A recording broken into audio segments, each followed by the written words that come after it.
presidential candidate of the People's Democratic Party, Atiku Abubakar, who believes that he was fraudulently denied victory in the 2019 elections, says President Muhammadu Buhari has personally assured him that next year's election will be free and fair.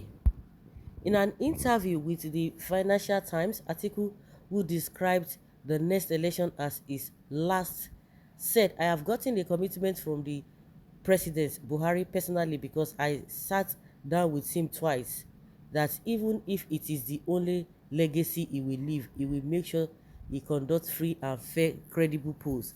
The election will pit Atiku Abubakar of the People's Democratic Party, Bola Tinubu of the ruling All Progressives Congress (APC), and Peter Obi of the Labour Party, who has emerged as the first credible third-party candidate since Nigeria's return to democracy 23 years ago. According to the Financial Times, a recent poll of registered voters in rural communities in 12 of the 36 states puts Obi ahead. No one in Nigeria history has run for president more times than Atiku Abubakar. The top prize has eluded him on each occasion.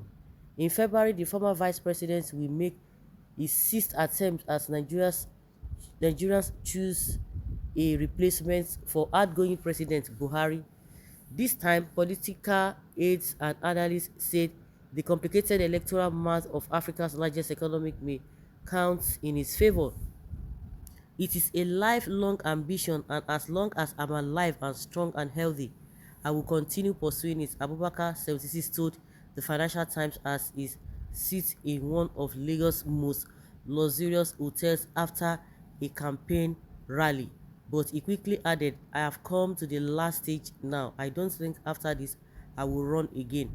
Amid a throng of jubilant supporters in the hotel lobby, a long-serving Abubakar aide sketched out his bus route to victory.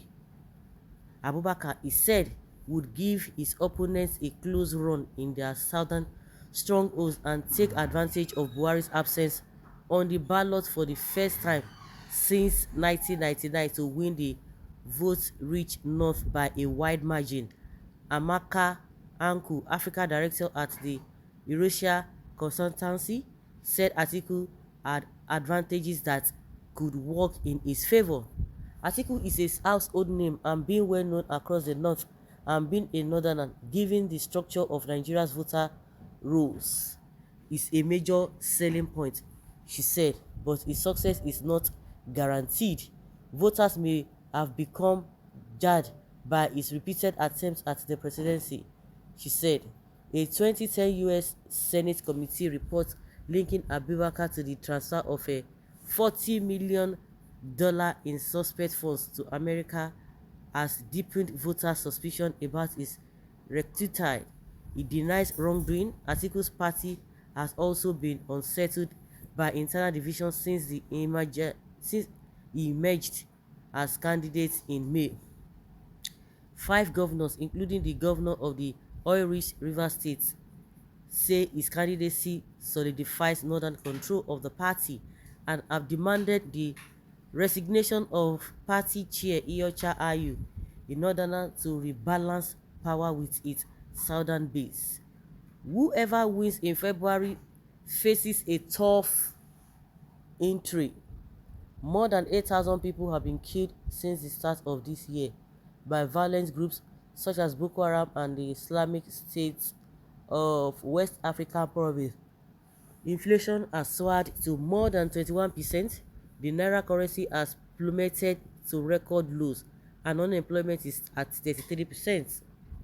Atiku styles himself as a pro-business candidate, promising the privatization of the state-owned oil company and a restructuring of Nigeria to devolve more power to the state. We will look into previous constitutional reforms report, update them and work with the governors, National Assembly and state assemblies to amend the constitution to reflect the type of federation we want, he said.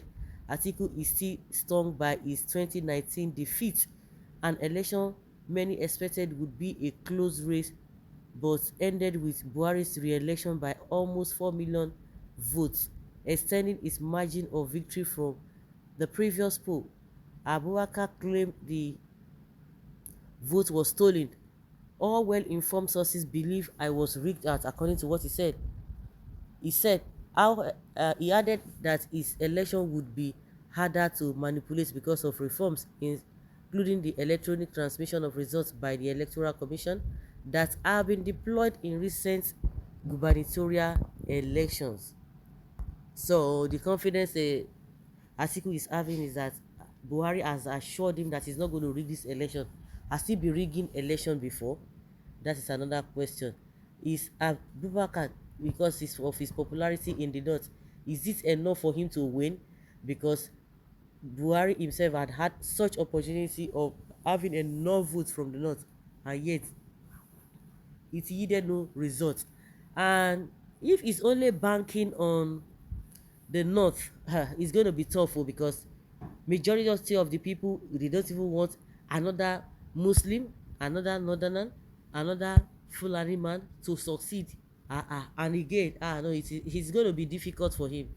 It is going to be difficult.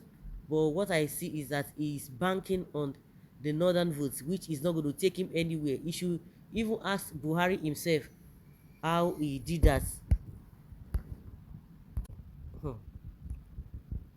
Well, what will give Atiku advantage is that President Buhari of APC has made Nigerians suffer heavily.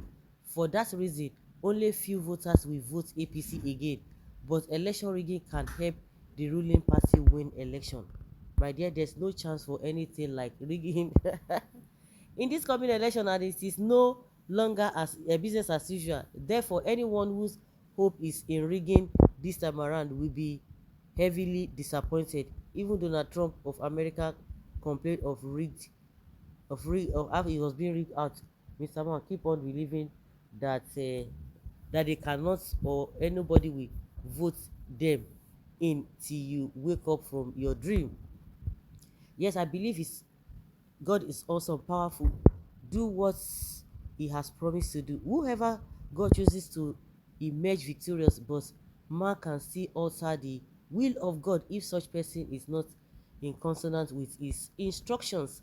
Atiku Abubakar has the brightest chance to clinch the presidency next year. It is an open secret that his mandate freely given to him by the citizens of Nigeria was brazenly stolen by the ruling party via a dubious court ruling that failed to recognize the existence of website of INEC in spite of recorded statements by the elections management body that it would use data from its website to validate figures coming from the polling booth across the country. Significant renovations having been introduced by INEC, and with the absence of the incumbent president on the ballot, chances are that the elections management body might not be fixated on helping any candidate to win. Our expectation is that INEC will be neutral, as they too, like most Nigerians, are suffering the consequences of poor leadership in Nigeria. The leader of the results will be Atiku Abubakar, Peter Obi, and any others. So what you guys are saying invariably that no hope for Tinubu. Okay.